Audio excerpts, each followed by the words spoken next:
The desert sun beat mercilessly upon the lone rancher Logan McKenna as he rode back to his homestead. A routine supply run should never have held such gravity. Yet in his faded leather saddlebag lay a tiny, swaddled child.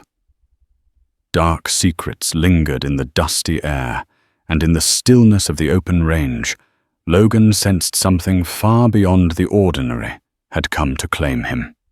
Fate and danger now nestled in his arms, a baby whose parentage threatened to thrust him into a deadly confrontation. He had no idea that soon more than 50 riders would descend upon his quiet ranch, all in pursuit of the same precious infant. Late afternoon sun was slipping toward the horizon by the time Logan McKenna guided his chestnut mare toward his small ranch on the outskirts of Dry Gulch, a modest settlement clinging to life on the edge of the frontier. Logan was a quiet man, known more for the depth of his heart than for any flashy heroics. He had inherited this patch of land from his father, a dour old cattleman who braved the lawless territory years before. In the distance he could see the outlines of his corrals and his clapboard cabin set against a broad swath of open range. Ordinarily, returning home after a morning supply run was the most mundane part of his week. But today was anything but ordinary. As he rode across the dusty path, he kept a gentle hand on the saddlebag that now held something far more precious than bullets or dried provisions. He still couldn't quite believe what he had discovered hours earlier. It had happened outside Paxton's general store, a rickety building that served as both supply depot and gossip mill for the scattered ranchers around Dry Gulch. Logan had tethered his mare out front, exchanging small talk with old Mr. Paxton about a rumored outlaw gang in the foothills. He stepped in to pick up flour coffee and salted pork, his weekly staples. Moments later, he returned to find his saddlebag shifted from where he'd strapped it. At first, he thought little of it until he peered inside. A baby lay there, swaddled in a threadbare blanket, no more than a few weeks old, if Logan's guess was right, with wide eyes and a tuft of dark hair. The child let out a tiny whimper, as if relieved at being noticed at last. Heart-pounding, Logan spun around, searching the street for any sign of who might have left the baby. The only figures he saw were 2 riders slowly making their way out of town, seemingly unaware of anything amiss. Who would leave a baby in a saddlebag, Logan wondered. The thought of handing the child over to Sheriff George Kimball tugged at the back of his mind. But something inside Logan resisted that idea. Handing over a baby so abruptly didn't sit right with him. He knew too well how the local rumor mill could distort facts and how the limited infrastructure here might fail a helpless infant. And so, against all logic, he decided to take the baby back to his ranch first, at least until he could figure out what to do next. Now, as the sun dipped lower, he dismounted carefully outside his barn, gingerly lifting the sleeping baby from the saddlebag. In the barn's dim light with the smell of horse and straw, Logan crafted a makeshift cradle from an empty feed trough lining it with a folded blanket for softness. He spoke softly, though he doubted the baby understood a single word. "You're safe for now," he whispered, more a hope than a certainty. "I don't know who you belong to, but I'll keep you until we figure this out." The child cooed in response, a sound that squeezed Logan's heart in a way he never anticipated. That night he fed the baby what little he could, some warmed goat's milk tested on his wrist, the way he'd seen mothers do. The baby drank hungrily, and Logan's protective instincts surged. Where was the child's mother? Why had this happened? Sleep came fitfully. The baby would awaken with soft cries in the middle of the night, and Logan would stir half-groggy to check on him. Through the cabin's small window, he watched moonlight stretch across the barren fields. He'd grown used to solitude, even liked it. But now the hush of his lonely ranch felt charged as though a storm brewed just beyond the hills. By dawn, a plan formed in his mind. He had to speak to Sheriff Kimball. Yet a nagging worry haunted him. If someone had gone to the trouble of hiding a baby in a stranger's saddlebag, it likely meant danger was just a step behind. After tending his horses, Logan nestled the baby back into the saddlebag, albeit padded and cleaned now, and set off for Dry Gulch. With every hoofbeat, he felt a creeping sense of unease, as if watchful eyes tracked him across the dusty plains. He cast frequent glances over his shoulder, expecting trouble to appear at any moment. The west was harsh, and fate had just dealt him an unthinkable hand. But Logan McKenna had never run from a challenge, and he wasn't about to start now, not with a defenseless child depending on him. The ride into Dry Gulch took barely an hour, though it felt far longer under Logan's growing anxiety. Morning sun lit the dusty main street, where a few wagons and horses idled outside the saloon and blacksmith's shop. A group of children chased each other near the town well, their laughter incongruous with the bundle Logan carried. He guided his mare to a halt beside the squat wooden building, labeled Sheriff G. Kimball. Dismounting, he carefully lifted the baby from the saddlebag. A passing seamstress, Martha Jenkins, paused, doing a double-take. "Logan, I didn't know you had a baby," she said, curiosity plain in her eyes. "It's complicated," Logan replied, slipping into the sheriff's office before she could probe further. Sheriff George Kimball was a stocky, grey-haired man who wore his sidearm like a natural extension of his body. He looked up from behind a scarred wooden desk, eyes narrowing at the unusual sight of Logan holding an infant. Morning Logan Kimball greeted, leaning back. "That's not yours, is it?" "No, sir." Logan's voice sounded unnaturally loud in the quiet room. He gently laid the baby on the sheriff's desk. "I found him in my saddlebag outside Paxton's store yesterday. Thought maybe you heard of a missing child." Kimball's brows rose, and he let out a low whistle. "A baby in your saddlebag. That's a new one." "For me?" He leaned in, inspecting the child. "Boy or girl?" "Boy," Logan said, glancing at the tiny face. "Haven't heard a peep about any abduction or a missing newborn." "Not a thing," Kimball answered. He tapped his fingers on the desk. "But I'll start asking around. Desperate folks are everywhere, but so are criminals looking for easy coin. If that kid's at the center of something, it could be big trouble." Logan nodded. "I saw fresh tracks near my ranch fence this morning. Several riders. Could be random, but I doubt it." Kimball frowned. "I won't lie, Logan. If somebody's after that child, your ranch is wide open. You might want to hand him over to someone who can provide protection." Logan exhaled slowly, feeling the weight of the baby's presence. "I thought of that. But who would take him? We don't have any orphanage or caretaker around here." Kimball gave a short nod, conceding the point. "Still be careful. And if you see anyone acting suspicious, let me know. I'll ask Paxton and keep my ear to the ground." As Logan stepped out, he noticed Martha Jenkins, still lurking nearby.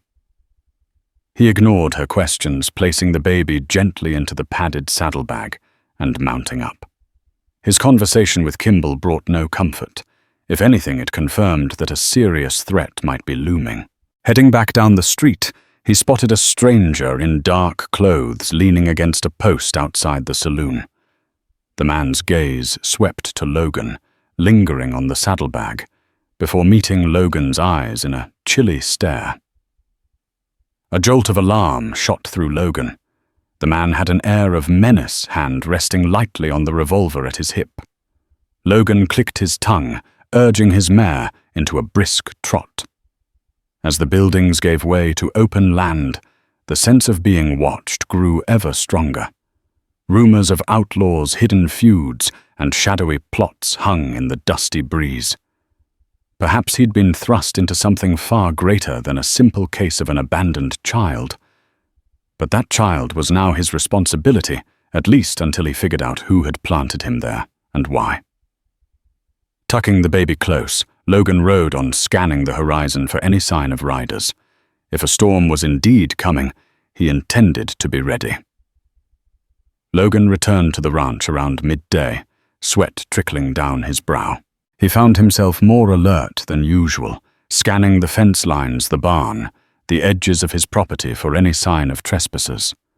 Satisfied for the moment, he carried the baby inside his humble cabin. He was in the midst of preparing a quick meal when a knock on the door startled him. Instinctively, he reached for his revolver. The baby fussed at the sudden tension. "Who is it?" he called. Harriet Wilson came a familiar voice. Relief flooded Logan. He slid his gun into its holster and opened the door. Harriet was in her mid-40s, sturdy and sharp-witted. A neighbor by frontier standards, her farm lay a few miles east. She held a basket of herbs and homemade remedies. Seeing the baby in Logan's arms, her brow shot up in astonishment.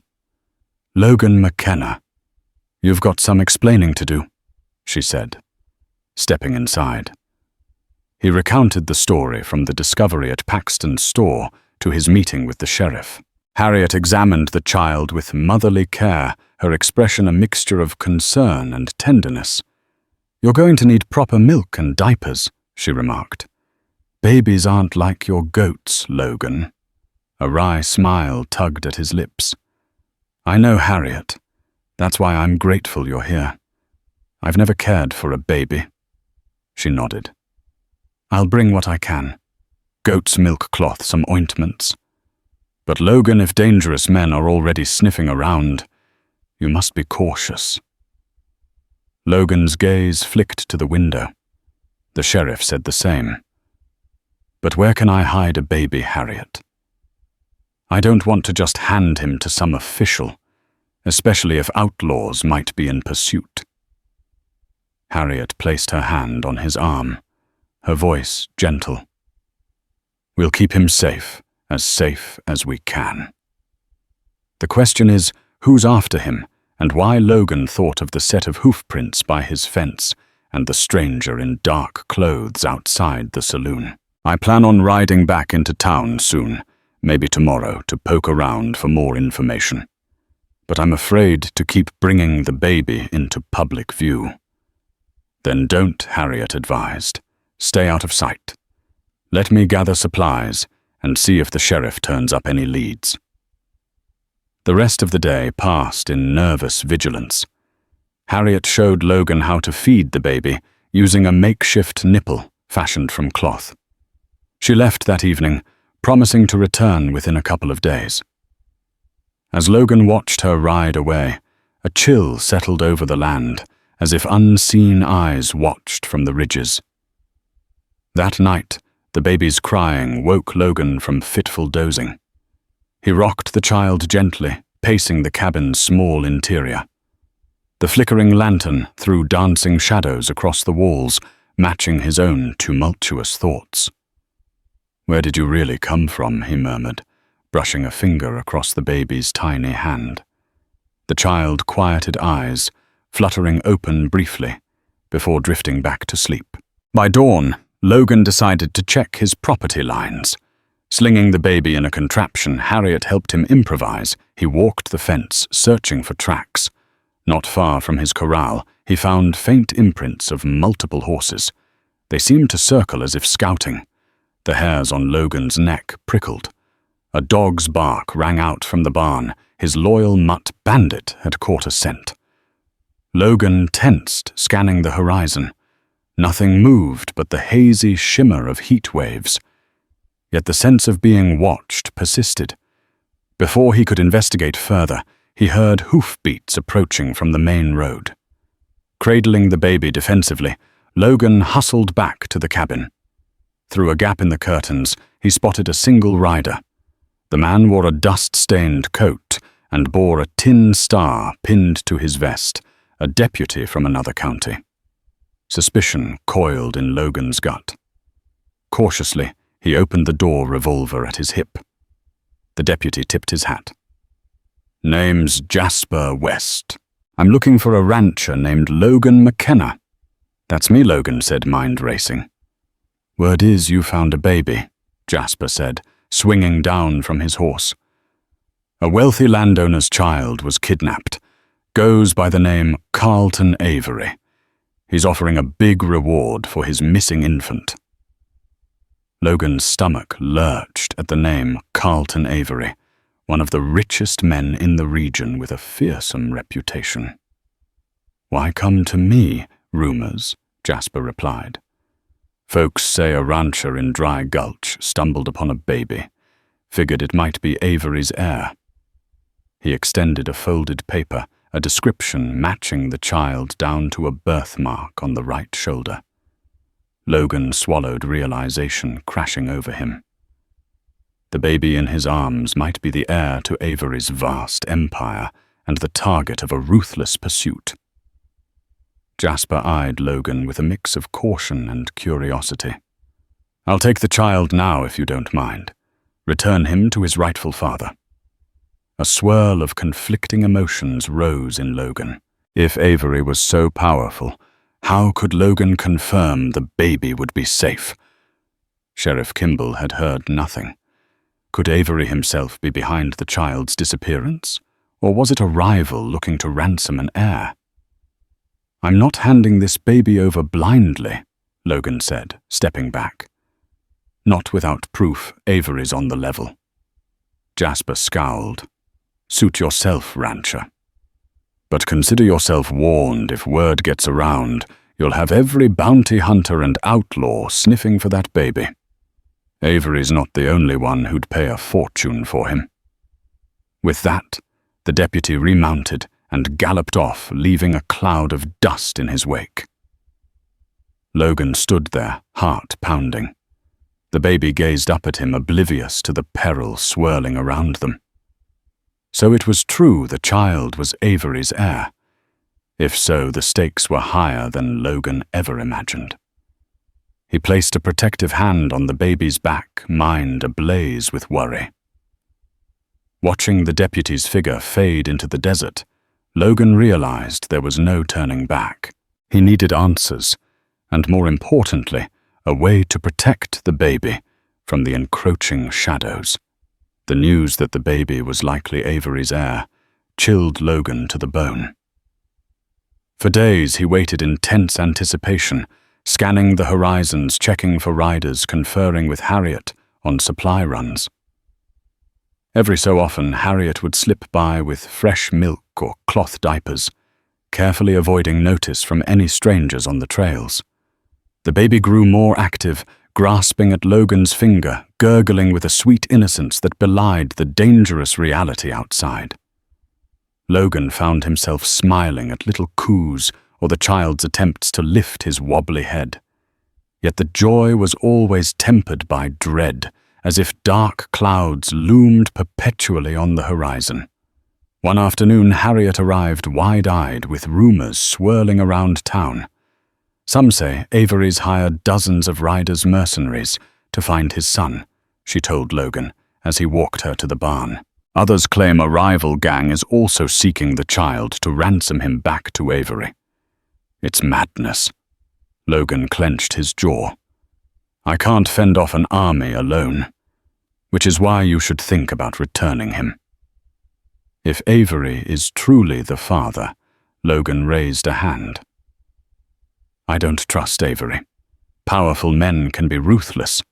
For all we know, Avery orchestrated the kidnapping to flush out his enemies or pull some twisted power play. Harriet exhaled. So what's your plan? Logan rubbed his brow, exhausted. Sheriff Kimball's a decent man, but this situation is bigger than him. We need someone who can cut through the lies. Harriet nodded. I mentioned before Alan Pinkerton, the detective rumored to be in the territory investigating a robbery. He's known for neutrality and thoroughness. If he's around Copper City, maybe he can help. Logan considered the idea with a mixture of hope and doubt. The Pinkerton agency was famous, but they didn't come cheap or easy. Still, a detective of his caliber might be the only one who could unravel this mess and ensure the baby's safety. Then I'll find... and him. Logan decided, heart hammering. But that means leaving the baby behind. Harriet squared her shoulders. I can keep him at my place. My cabin is off the main roads. We'll keep a low profile. You go find Pinkerton. A ripple of relief crossed Logan's face, followed by lingering worry. You sure you'll be all right if Avery's men catch wind? She gave him a brave smile. I'm a crack shot with my rifle and the door's fortified. We'll be careful. They agreed to move the baby to Harriet's under the cover of darkness. The plan was simple. Harriet would carry him. Logan would follow at a distance in case of ambush. After that, Logan would set out for Copper City at first light. Late that night, they ventured from Logan's ranch in near silence. Moonlight draped the land in silver. The baby fussed occasionally, and Harriet's soothing hush seemed too loud in the hush of night. Logan scanned the ridges rifle primed, certain they were being watched. Once Bandit growled, and Logan spotted distant silhouettes on a far rise, maybe just travelers, maybe more. They vanished in the dark, leaving him on edge. Reaching Harriet's cabin, they slipped inside. She'd prepared an old cradle, the same one her youngest daughter had used years ago. The baby settled in after much rocking, exhausted by the midnight ride. Harriet gave Logan a tired but determined nod. Go. Find Pinkerton. I'll keep the baby out of sight. Logan kissed the baby's forehead, a strange wave of protectiveness surging in him. Harriet placed a comforting hand on his arm. He'll be safe. And so in the pale dawn, Logan mounted his horse, Bandit trotting faithfully by. Setting his course for Copper City, he rode away from the only home he'd known, haunted by the fear that by the time he returned, everything might have changed. One way or another, he was committed. There would be no peace until the baby's true fate was resolved. The 2-day journey to Copper City tested Logan's endurance. He slept in short bursts beneath the stars, always keeping his rifle close. His mind spun with scenarios. What if Harriet's cabin was discovered? What if Pinkerton refused to help? Would Avery's men corner Logan on the trail? Each morning, he woke stiff but determined, pushing himself and the horse harder. The landscape shifted from rolling plains to rugged hills, dotted with scrub brush and prickly pears. Water was scarce, so he rationed carefully. On the second day, the outlines of Copper City appeared. A bustling mining town perched in a valley. It teemed with prospectors and opportunists. Logan stabled his horse and asked around about Alan Pinkerton, keeping his voice low. Rumors led him to a modest boarding house at the town's edge. A no-nonsense landlady confirmed Pinkerton was indeed lodging there. Heart-pounding, Logan climbed the narrow stairs to room 6. He knocked, hearing a gruff, "Enter." Stepping inside, he met a slender man with a carefully groomed mustache and dark suit out of place in the dusty territory. Pinkerton's keen gaze sized Logan up instantly. "I'm Alan Pinkerton," he said. "State your business quickly." Logan removed his hat. "Name's Logan McKenna. I need your help." He explained everything the baby found in the saddlebag, the rumors pointing to Avery, the approaching threats. Pinkerton listened, expression impassive yet focused. When Logan finished, Pinkerton nodded. Avery is known to me by reputation, wealthy, politically connected, rumored to engage in unsavory practices. You're wise not to trust him blindly. And you say you want me to verify the child's safety and unravel who's behind the kidnapping? Yes, Logan replied, desperation in his voice. I can't let the baby fall into the wrong hands, but I'm just one man, and Harriet is alone. Pinkerton steepled his fingers. My official case here is nearly done. Give me 2 days to wrap it up. Then we ride for your friend's cabin. If the child truly is Avery's heir, we'll ensure he returns to the right guardians safely. Understood. Relief flooded Logan. Understood. Thank you. I don't have much to pay. The detective waved it off. I'm not doing this for Avery's money or any such nonsense. If you're telling the truth, there's a child's life at stake. My agency can't turn a blind eye. They shook hands, sealing the agreement. Logan took a small room above a saloon, restlessly passing the time until Pinkerton finished his affairs. Rumors in Copper City mirrored what Harriet mentioned. Avery was rumored to have a large posse scouring the region. Some said up to 50 gunmen roamed in search of the missing heir. By the time Pinkerton arrived at the livery stable, Logan had all but chewed through his own anxiety. Bandit paced restlessly, sensing his master's tension. Ready? Pinkerton asked, saddling a fresh horse. More than ready, Logan muttered. They set off, pushing at a brisk pace across trails and canyons. If Harriet's cabin came under attack, every hour counted. They camped only briefly one night, Pinkerton probing for more details about the baby's blanket, which bore half-finished initials and the small birthmark on his shoulder. Each new piece of data the detective meticulously stored away, as if assembling a puzzle. By the following evening, they reached Harriet's homestead. Twilight blanketed the land shadows, stretching ominously. Immediately, Logan sensed something amiss. The usual lamplight in Harriet's window was absent, and the door hung ajar. Dismounting rifle in hand, Logan rushed inside. Furniture lay overturned, footprints tracking mud across the floor. Harriet, he called, throat tight. No immediate reply. Pinkerton signaled for caution. In a back room, they found Harriet gripping a shotgun, tear tracks on her cheeks. She nearly fired in panic before recognizing them.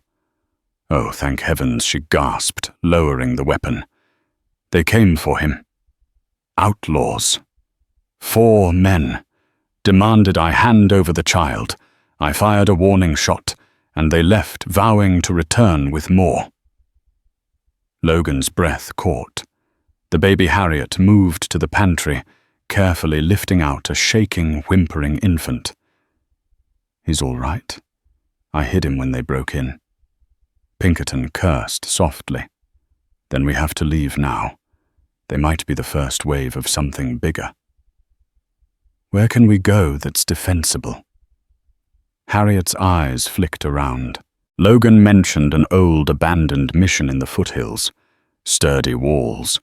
We might barricade ourselves there. Pinkerton nodded. It's our best shot. Pack only essentials. We'll ride out immediately. As night fell fully, they gathered supplies and set off, hearts pounding. Harriet held the baby close. Logan and Pinkerton scouted the trail rifles ready. Lightning flickered in distant storm clouds, a grim omen. The horizon seemed to shrink under the pressure of night, as if the world itself conspired to trap them. Yet they pressed on, determined to protect the child at all costs. A single whimper from the baby reminded them what they fought for: innocence, caught in a maelstrom of greed and violence. If rumor held true, up to 50 riders might soon converge.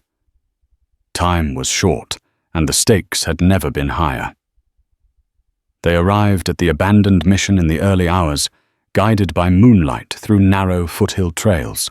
Moonlit adobe walls rose from the darkness, partially collapsed, but still forming a high perimeter around a small courtyard. Lightning flashed in the distance, revealing a tall bell tower, half crumbling, silhouetted against the sky. Logan tethered the horses in what remained of the courtyard, while Pinkerton scouted the perimeter. Harriet clutched the baby eyes, darting nervously. The wind rustled through broken arches and doorways. "This place is eerie," Harriet whispered. "Eerie or not," Pinkerton said, returning from his inspection. "The walls are thick. Only one main entrance. We can barricade it. Let's get to work." They dragged Timber's discarded furniture and chunks of fallen stone to block the entrance gate. Pinkerton's methodical demeanor guided them. He seemed to have experience in defensive tactics.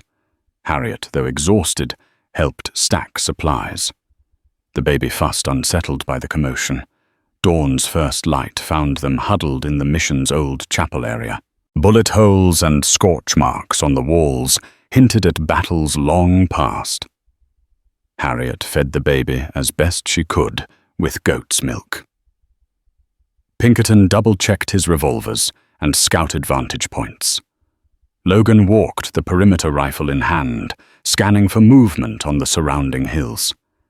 Just as the sun rose fully, Bandit growled, pressing his nose to a crack in the barricade.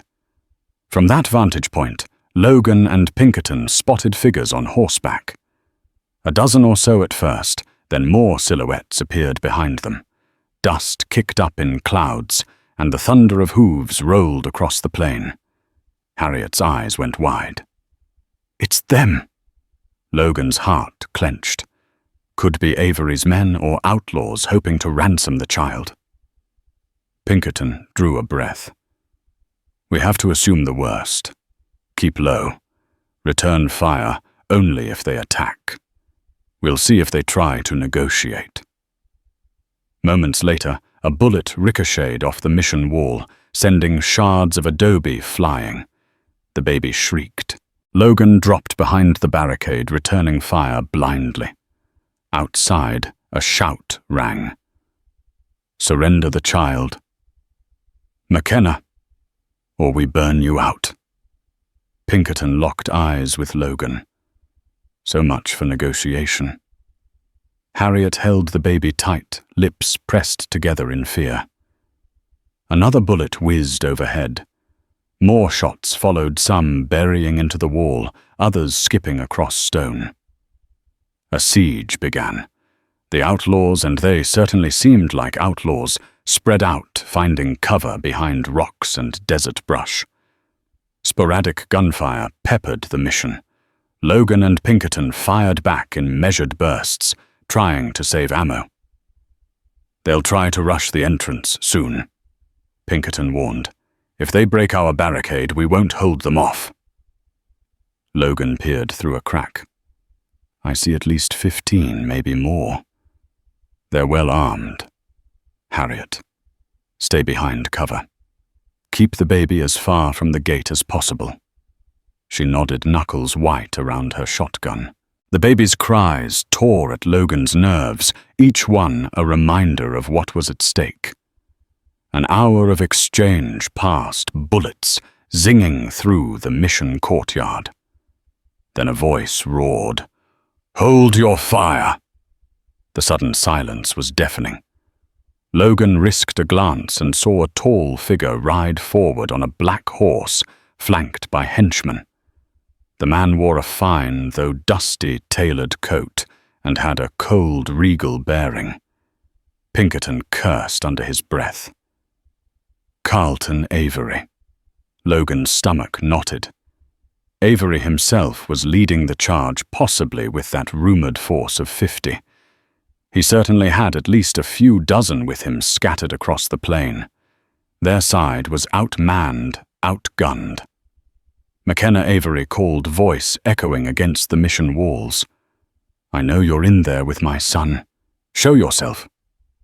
Pinkerton and Logan exchanged a tense look. Harriet cradled the baby, fear shining in her eyes. This was the confrontation they dreaded. "Keep back," Pinkerton whispered to Harriet. "Logan, let's see if we can reason with him. But be ready for betrayal." Logan gave Harriet's hand a reassuring squeeze. Then he climbed onto a portion of the broken wall rifle at his side, calling down to Avery. "You claim he's your son, yet you tried to kill us moments ago." Avery's face hardened. "I've spent a fortune tracking him down. Surrender the child now, or my men will finish what they started." Pinkerton emerged beside Logan. "Not so fast, Mr. Avery. I'm Alan Pinkerton. I have questions about this so-called kidnapping. We won't hand over the baby until we verify his safety. You break your word, we'll expose your crimes." Avery sneered. "I don't negotiate. Hand him over or die." Logan's grip tightened on his rifle. Harriet watched from behind the wall, her expression one of dread. The baby whimpered at the tension. In the silence that followed, the first beams of morning sun crept over the mission courtyard, illuminating a scene poised on the brink of bloodshed. Then Avery raised an arm, signaling his men. The outlaws stirred, guns at the ready. Pinkerton hissed, "We won't survive a full assault. We have to do something." Logan's heart pounded. "I'll go down," he offered, voice shaking. "Show him the baby. Maybe he'll hold off." Pinkerton nodded reluctantly. "I'll cover you," Harriet whispered. "Be careful," as Logan carefully took the child. The baby let out a frightened cry, but settled into Logan's hold. Pinkerton kept a hand on his revolver as they pushed aside part of the barricade and stepped into the open. Avery's men bristled at the sight of them, rifles aimed. Avery dismounted, prowling closer. "Hand him over, McKenna. Now!" Logan swallowed. "If he's truly your son, you'll keep him safe. But we want proof." Avery pulled out a tattered document, supposedly a birth record. Pinkerton read it, verifying it mentioned a baby boy with a birthmark. It looked authentic. Avery snatched it back, features etched with impatience. "You have 10 seconds. Give me my son." With a glance at Pinkerton, Logan gingerly placed the baby in Avery's arms. The child wailed, confused by the sudden change. For a fleeting moment, Avery's face showed something akin to genuine relief. Then he snarled, "Now that I have what's mine, take them." Betrayal slammed into Logan like a shotgun blast. Outlaws lifted their weapons. Pinkerton fired first, downing a thug. Gunfire exploded across the dusty courtyard. Avery shielded the baby while barking orders. Bullets whizzed past Logan's ears. He dove for cover, cursing Avery's treachery. Harriet cried out, pinned behind the mission wall. Pinkerton reloaded, returning fire. Amid the chaos, a new thunder of hooves echoed across the plain. Another group of riders appeared on the ridge, adding to the melee. Logan's heart thudded. Who were these newcomers, allies, or yet another threat? Caught in a crossfire, Avery's men scrambled. Logan pinned behind crumbling stone locked eyes with Pinkerton. They both understood one thing: fate had just dealt them another wild card. The baby's cries rose over the gunshots as the courtyard erupted into pandemonium. Gunfire crackled in the early dawn light. Avery's outlaws slammed into cover. Pinkerton returned fire with lethal precision, while Logan ducked a spray of bullets that chipped the adobe wall. Harriet huddled with the baby's empty cradle behind rubble, her shotgun shaking in white-knuckled hands. Avery, clutching the wailing infant, barked orders to his men to form a perimeter. But the sudden intrusion of a second group of riders fractured their ranks. Dust billowed, and sporadic gunshots echoed through the courtyard. The newcomers, masked and surprisingly well coordinated, engaged Avery's men with chilling efficiency. Logan crouched behind the barricade. "Pinkerton." "Who are they?" Pinkerton shook his head. Could be a rival gang or mercenaries hired by someone else. Either way, they're attacking Avery. "We might use this distraction." Harriet cried out. "We can't let Avery escape with the baby." Pinkerton signaled for Logan to split up. They moved through the chaos in a pincer formation. Harriet held position, covering them with the shotgun. Smoke from gunfire and swirling dust obscured the courtyard. A savage brawl erupted between Avery's men and the masked riders. Logan glimpsed one masked figure dismounting with twin revolvers, shooting two outlaws in quick succession. Another masked rider grappled with an outlaw near a broken archway. Screams mingled with the baby's frightened cries. Spotting Avery near a pile of collapsed timbers, Logan pressed forward, rifle raised. Pinkerton flanked Avery's other side. The land baron brandished his pistol child clutched in a single arm. "Back off!" Avery roared, wild desperation contorting his features. Dust coated his once fine coat. Blood trickled from a graze on his brow. "You broke your word," Logan snarled. "Let the baby go," Avery spat.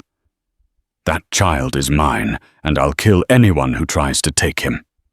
Before Avery could react further, a masked figure charged in, kicking the pistol from Avery's grasp. The baby nearly tumbled from Avery's arm, but Avery jerked back protectively.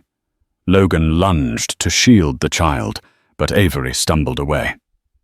"Who are you?" Logan shouted at the masked rider. The figure whipped off their bandana, revealing a woman with piercing blue eyes and stern features. She leveled a revolver at Avery. "Rebecca Marsh," she snapped. "I've come for my son." A hush rippled through the courtyard. Pinkerton gun trained on Avery, frowned. "Your son?" "What do you mean?" Rebecca glared at Avery. "He tricked me. Used me, then stole my child, our child, and left me for dead. I hired these men to take back what's mine." Logan stared in shock. "You're the baby's mother." "Lies," Avery thundered, but he shrank from the barrel of her gun. Even pinned down, he seethed with fury. Pinkerton advanced, confusion and curiosity swirling in his eyes. "Explain." Rebecca nodded toward Harriet, who gingerly approached with her shotgun still ready. The baby's cries had quieted to ragged whimpers. Rebecca lowered her voice. "I gave birth to this child in Silver Springs. Avery promised me wealth and security if I bore him an heir. Once I did, he cast me aside. I tried to flee with the baby, but Avery's men tore him from my arms." Harriet's mouth fell open. Logan felt a surge of disbelief. All this time they'd assumed the baby belonged solely to Avery the father. Now the mother revealed a deeper betrayal. Pinkerton scowled. "So you arranged for the child to be smuggled out?" Rebecca nodded, pain flickering across her features. "I paid someone to slip him away to a trusted rancher, but that fool must have panicked and planted the baby in your Saddlebag McKenna instead. I never intended for you to be in danger." Avery, forced to the ground by two of Rebecca's gunmen, sneered. "She's spinning tales. That baby is my heir, and I have documents to prove it." Rebecca reached into her coat, handing Pinkerton a folded affidavit. He scanned it quickly. "It's signed by a midwife stating you delivered a healthy baby boy. The father's name is listed as Carlton Avery. It corroborates your story enough to warrant an investigation." Harriet approached, heart pounding, and gently took the crying baby from Avery's iron grip. The child's sobs quieted in her nurturing arms. Rebecca eyed the baby hungrily, longing and love softening her stern expression. Avery struggled, cursing. Rebecca's men pinned him, ignoring his threats. Pinkerton exhaled, holstering his gun. So the entire region has been turned into a battlefield over a child caught in a power struggle. Logan muttered, "We nearly died for that child." Avery. "You attacked us, threatened to kill." Enough. Pinkerton cut in, giving Avery a hard stare. "I'll see to it you face justice. The Pinkerton Agency doesn't bow to your wealth or influence." He glanced at Rebecca. "If this baby is indeed yours, you'll need to prove it properly in a court. In the meantime, we'll keep him safe from Avery and any other opportunists." Rebecca nodded, tears brimming. "I'll do whatever it takes to protect my son." Logan watched her gather the baby into her arms. Harriet stood beside them, trembling from the ordeal. Dozens of Avery's men lay dead or injured, while Rebecca's masked riders, fewer in number but more disciplined, rounded up the survivors. Pinkerton marched over to Avery, who was snarling with frustrated rage. Carlton Avery. "You're under citizen's arrest for kidnapping, attempted murder, and conspiracy among other charges. Resist and these folks won't hesitate to shoot." Avery spat on the ground. "This isn't over. I have allies everywhere." Pinkerton locked eyes. "So do I." The dusty courtyard lay strewn with debris, the rising sun revealing the scars of battle. Harriet found Logan's gaze. Relief and exhaustion poured through them both. Bandit trotted up, whining softly. In the quiet that followed, the baby, now resting in his mother's arms, finally stopped crying. Morning light illuminated a grim scene of wounded men and broken timbers in the mission courtyard. Rebecca's riders secured Avery's henchmen, disarming and binding them. Logan, Harriet, and Pinkerton took stock, helping the injured where they could. The acrid smell of gunpowder clung to the wind. Avery knelt, bound at the wrists, glowering at Rebecca. "Do you think you'll walk away unscathed? My influence spans 3 territories. You've made an enemy of men you don't even know." Rebecca glowered back. "Spare me. You tried to erase my existence. You're nothing but a bully who finally met his match." Pinkerton collected weapons from the fallen. "We'll see how influential you are when the Pinkerton Agency drags your crimes into the open." Harriet, still shaking, held the baby. Rebecca stood protectively close. Despite her fierce demeanor, she gently stroked the baby's dark hair, voice trembling with emotion. "I'm sorry this cost you so much," she said to Harriet and Logan. "I never wanted innocent people involved." Logan sighed, fatigue lining his face. "If we hadn't intervened, Avery might have succeeded in turning the child into a pawn. Still, we had no idea." "I tried legal routes," Rebecca explained quietly. "But Avery's lawyers and bribes closed every door. My last resort was to remove the baby before Avery could use him for his schemes. Clearly, it didn't go as planned." Pinkerton examined the affidavit more thoroughly. "If these documents hold up, you can petition for custody in front of a territorial judge. Avery will face charges for fraud, kidnapping, and threatening violence." Avery sneered, blood trickling from a gash on his forehead. "You think any judge will stand against me?" Pinkerton's jaw tightened. "With the right evidence, they will. The Pinkerton Agency has ways of ensuring cases are heard by honest officials. We'll escort you to the nearest functioning jail. Then it's up to the courts." Rebecca's riders hauled Avery's men into a makeshift line. Some nursed gunshot wounds, others simply glowered. Once a final head count was done, Rebecca nodded to her masked lieutenant. We march them to Redwood Falls, where there's a real lawman and a judge. Pinkerton will assist." Turning to Logan, Pinkerton lowered his voice. "Your part in this might not be over. You found the child and can testify how Avery dealt with you. There may be a trial. Are you willing?" Logan exchanged a glance with Harriet. "If it keeps the baby safe, yes. But Harriet and we need to return to our lives." Pinkerton gave a curt nod. "We'll handle the rest. Just stay alert.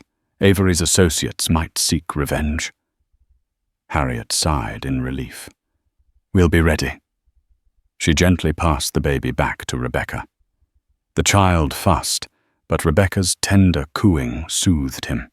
A small but radiant smile crossed her face as mother and child reunited after so much turmoil. One by one, the battered participants filed out of the mission courtyard. Rebecca's group led Avery and his men with Pinkerton, ensuring none slipped away.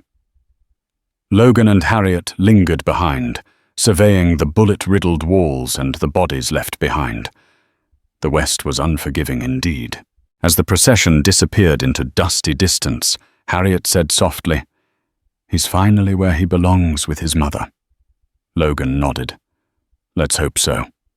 We did our best to keep him safe. Now it's up to the law." Bandit sniffed the ground uneasy after all the violence. Logan placed a calming hand on the dog's back. Together, Logan and Harriet gathered their scattered belongings. Though battered and exhausted, they were alive, and the child they'd risked everything for was now cradled by someone who truly cared. The dusty wind carried echoes of the gunfight.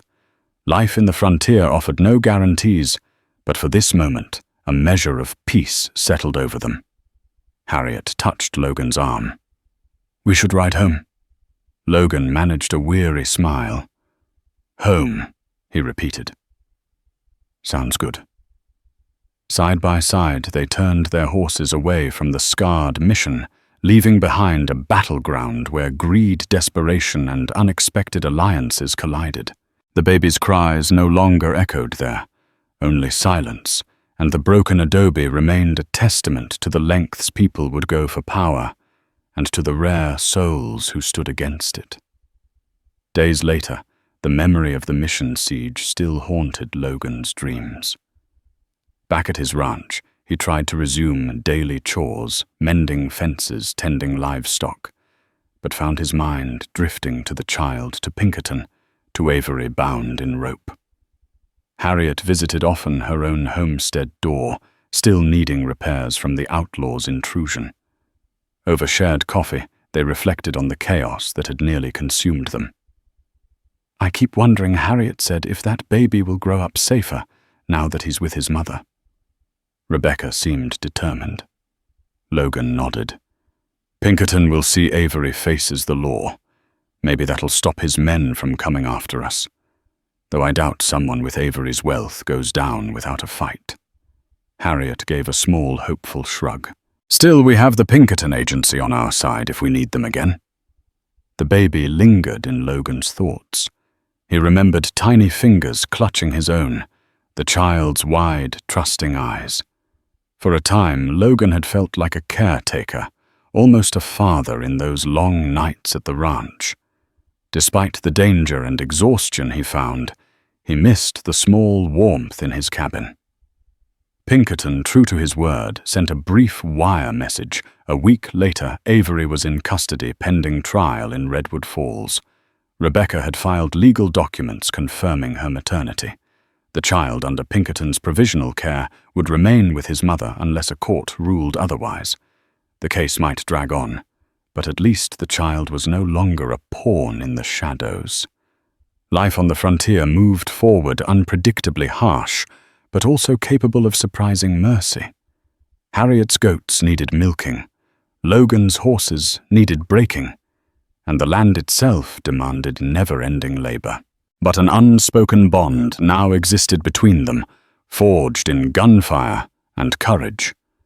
As for Avery's rumored 50 riders, many had deserted or been scattered, after their leader's capture. A few might linger seeking some revenge or easy bounty. Logan kept his rifle close, but the immediate threat seemed to have passed. One hot afternoon, Harriet and Logan stood by her broken cabin door. He helped her fit new hinges and reinforce the frame. She offered him a grateful smile. "We've come a long way in a short time, haven't we?" Logan cracked a rare grin. "Sure have. Not every day you fight off outlaws over a hidden heir." She wiped sweat from her brow. "I'm just glad we were able to do right by that child." Logan gazed at the horizon. "Yeah. Strange how a baby can turn your life upside down, make you realize what really matters." They lapsed into a comfortable silence. The breeze rustled sun-baked grass. In the distance, thunderheads hinted at a brewing storm, but for once it felt like just weather, not the prelude to violence. Their moment of peace was the final chapter of that harrowing saga, or so Logan hoped. A corner of his heart lingered on the memory of those tiny hands in his own, but he felt at peace with letting go, trusting that Pinkerton and Rebecca Marsh would protect the child better than Avery ever could. A week after the siege, Logan McKenna found himself hammering a new plank into a battered fence under the merciless sun. Bandit mossed in the shade occasionally, lifting a lazy ear to listen for trouble. The ranch was as quiet as ever, yet it felt changed, imbued with a sense of purpose that Logan couldn't quite articulate. The baby's presence had awakened a protective instinct in him, a spark of fatherly care he'd never expected to feel.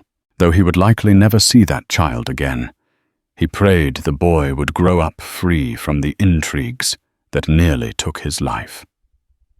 Harriet rode up, dismounting by the gate. "Brought some goat's milk," she called. "Thought you might need supplies." Logan smiled gratefully, setting down his hammer. "Thanks. I appreciate it."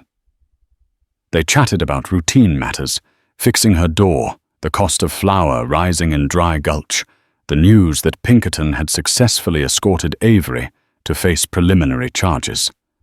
A hush fell between them for a moment. Harriet cleared her throat.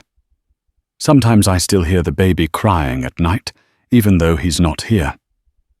Logan nodded, staring at the horizon. "Me too." "Guess it left a mark." She reached out, giving his arm a gentle squeeze. "We did our part. He's with his mother, and hopefully that's enough." He nodded, inhaling the warm breeze. "I think it will be. Life goes on." With that, Harriet departed, leaving Logan with the rhythmic comfort of the ranch.